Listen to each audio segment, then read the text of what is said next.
দ্রুত বিচারের দাবিতে অবস্থান বিক্ষোভ তৃণমূল ছাত্র পরিষদের খয়রাশোলে।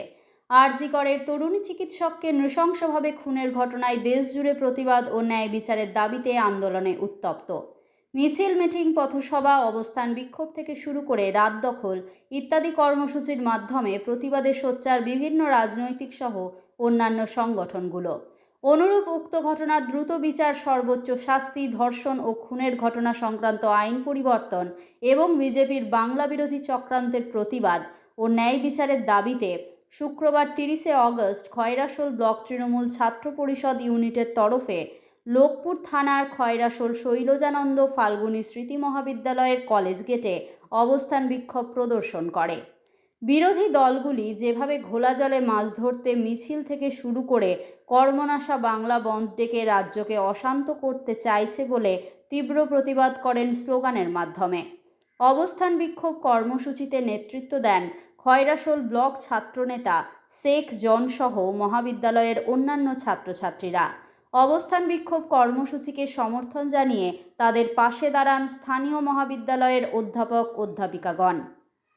দাবি হলো যে গত 28শে আগস্ট আমাদের তৃণমূল ছাত্র পরিষদের প্রতিষ্ঠা দিবস, সেই মঞ্চ থেকে আমাদের মাননীয় মুখ্যমন্ত্রী নির্দেশ দিয়েছিলেন যে প্রত্যেকটা কলেজের গেটের সামনে তৃণমূল ছাত্র পরিষদের সদস্যরা অবস্থান বিক্ষোভ করার কারণ এটাই যে আরজি কর কাণ্ডে যে আমাদের বোন হত্যা হয়েছে, নির্যাতিত হয়েছে, তাদের বিরুদ্ধে সিবিআই এখনও কোনো প্রমাণ দিতে পারেনি। প্রায় 15 থেকে 20 দিন হতে চললে এখনও কোনো প্রমাণ দেয়নি। তাই আমাদের সাধারণ ছাত্রছাত্রী এবং তৃণমূল ছাত্র পরিষদের দাবি একটাই, যেন সে ন্যায় বিচার পায়, দোষীদের কঠোরভাবে শাস্তি হয়। বিরোধী দল যে আছে আমাদের বিজেপি, আমাদের গত 28শে আগস্টে যে আমাদের ছাত্র পরিষদের সদস্যরা ট্রেনের মাধ্যমে, বাসের মাধ্যমে যাচ্ছিল, সেই বাসের মাধ্যমে বা ট্রেনের মাধ্যমে তারা কি করেছে, তারা ধর্মঘট করেছে। যে ধর্মঘট করা কোনো মানেই হয় না। তারা একটা বিজেপি নামক দল, তারা সন্ত্রাসবাদী দল। সেই দল আমাদের ছাত্র পরিষদের সদস্যদের অনেক সদস্যরা যারা মিটিংয়ে পৌঁছাতে পারেনি, মুখ্যমন্ত্রীর আবেদনে পৌঁছাতে, কিন্তু এই করে আমাদের তৃণমূল ছাত্র পরিষদকে রোকা যাবে না। কি নাম আপনার? আমার নাম শেখ জন, আমি খয়রাশোল ব্লক তৃণমূল ছাত্র পরিষদের সদস্য।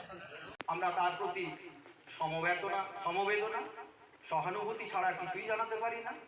তার যে পরিবার, নিঃস্ব সেই পরিবার, দুঃখী মা বাবা, তাদের প্রতি অসীম সহানুভূতি এবং করুণা জানাই। তার মৃত আত্মার প্রতি মৃত আত্মার শান্তি কামনা করি এবং সুবিচার প্রত্যাশা করি।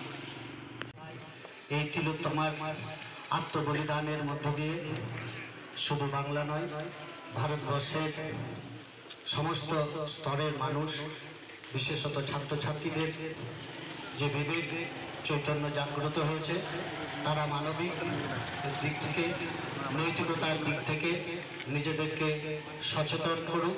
এবং লোকপুর থেকে বিপিন পাল ও শেখ রিয়াজ উদ্দিনের রিপোর্ট, বাংলা MM নিউজ।